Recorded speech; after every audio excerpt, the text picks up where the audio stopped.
Ismaël Diallo, bonjour. Bonjour.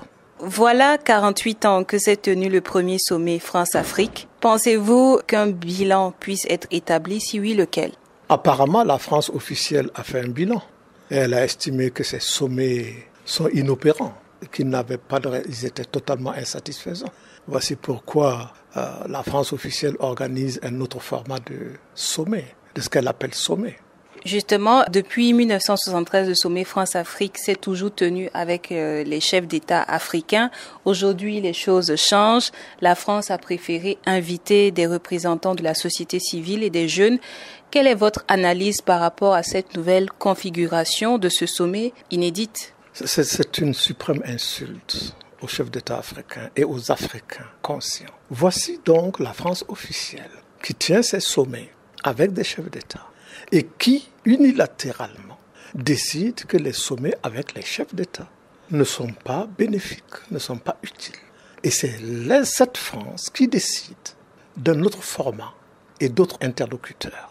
Et elle remet en cause ses rapports au sommet avec les chefs d'État africains. Mais elle ne se remet pas en cause elle-même. Elle estime qu'elle n'est pas le problème, que le problème, ce sont les chefs d'État africains.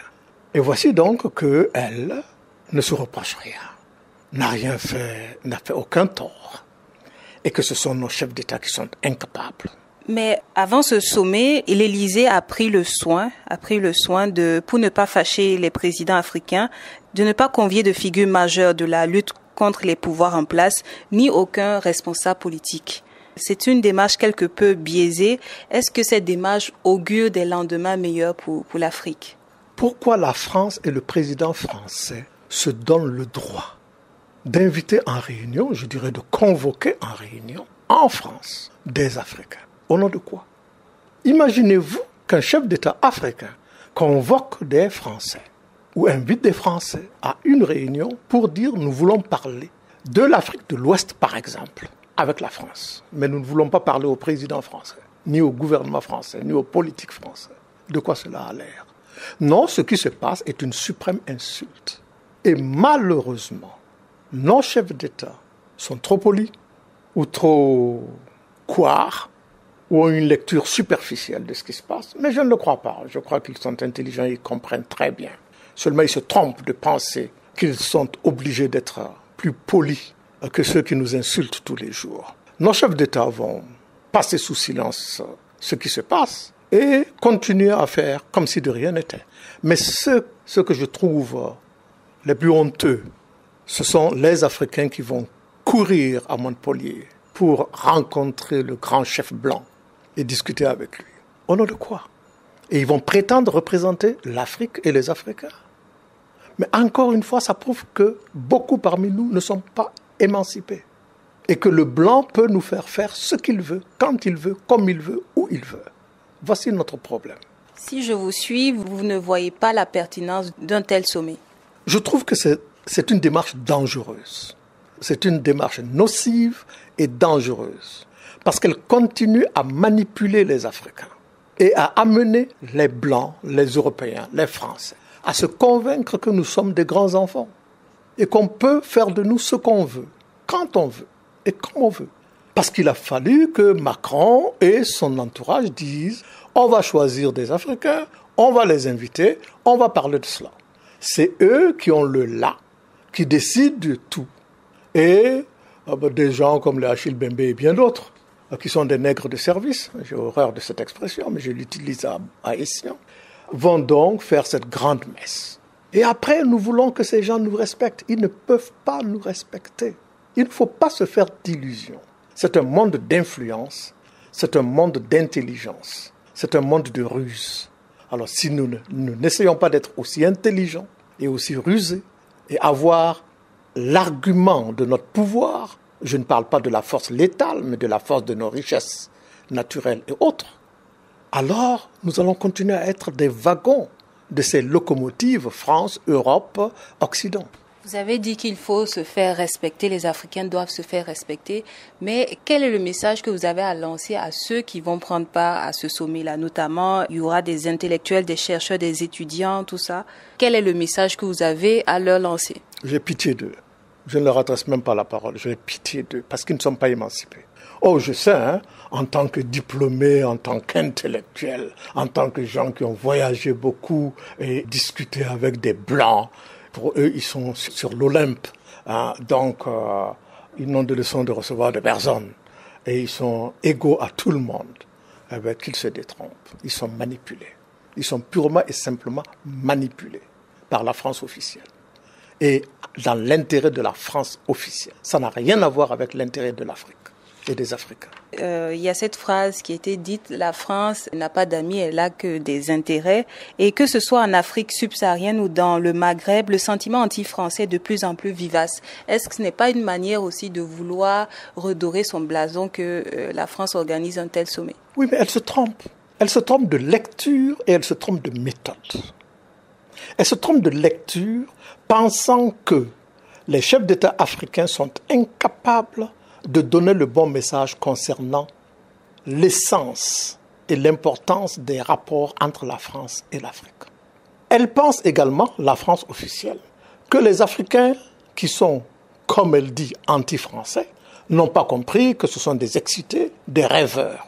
Mais ce qu'elle ne comprend pas, et comme on dit au quartier, les relations entre l'Afrique, surtout prétendument francophone, et la France, c'est gâté.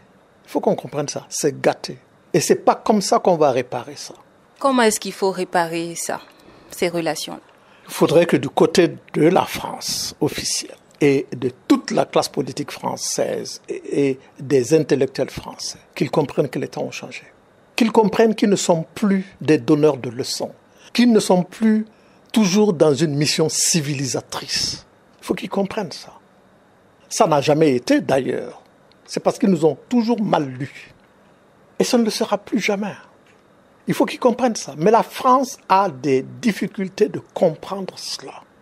Et cela ne m'étonne pas. Ça ne m'étonne pas. Parce qu'elle ne réalise même pas que dans ses gènes, dans son intellect le plus profond, il y a cette assurance et ce sentiment de supériorité, qui, bien entendu, n'est pas admis, c'est évident. Tout comme les Africains, la plupart des Africains, surtout soi-disant francophones, n'admettront pas qu'ils continuent de véhiculer dans leur esprit, dans leur parler, dans leur comportement, un complexe d'infériorité vis-à-vis du blanc en général et vis-à-vis du français. Très peu admettront cela. Mais c'est une réalité, puisque tous les jours le prouvent. Voilà. Il faut que des deux côtés, chacun s'émancipe. Et cette émancipation, malheureusement, prend du temps à venir. Il faut qu'elle vienne. Nous sommes dans des eaux troubles. Ça prendra le temps que ça prendra. Mais ça viendra. Par quoi cette émancipation-là doit commencer? Elle doit venir de nous d'abord. Nous ne devons pas attendre que les Français ou que les Blancs ou que les autres, je n'enlève pas les Arabes non plus, hein, vous savez, ils n'ont pas fait mieux au cours de 14 siècles. Il faudrait qu'ils viennent à comprendre. Mais il ne faut pas attendre qu'eux comprennent. C'est à nous de nous émanciper et de venir à nous convaincre qu'aucune personne humaine au monde n'a une once de supériorité, dans quelque domaine que ce soit, spirituel, mental, intellectuel, physique, etc., que le noir. Aucun. N'importe quelle communauté qui a souffert, qui a été opprimée, si elle avait été opprimée comme le peuple noir a été opprimé le long des siècles, elle aurait disparu. Et celles qui ont été autant opprimées ont disparu. Il n'y a que le peuple noir qui reste debout. Et nous resterons debout grâce à la femme noire. C'est elle la colonne vertébrale de la communauté noire partout au monde. Mais il faut que nous comprenions que c'est à nous de nous émanciper d'abord, avant d'amener l'autre à nous regarder avec un regard de respect. Un échange direct avec Emmanuel Macron est prévu lors de ce sommet. Quelle attitude ou quel langage la jeunesse africaine, notamment malienne, tchadienne, etc., burkinabé, doit tenir devant le président français? C'est du cinéma qui va se passer là-bas. C'est du cinéma. Macron sera juché sur son piédestal de président de la République française, président de l'Empire. Et les autres seront là, en train de lui parler de manière tellement polie, voire même peut-être obséquieuse. Les plus osés feront semblant de sortir du rang, mais ce sera simplement pour faire l'effet dans les caméras Pour qu'on dise, ah, un tel, lui, il a osé croiser le fer ou osé parler clairement. Mais tout ça, c'est du cinéma. Ismaël Diallo, merci.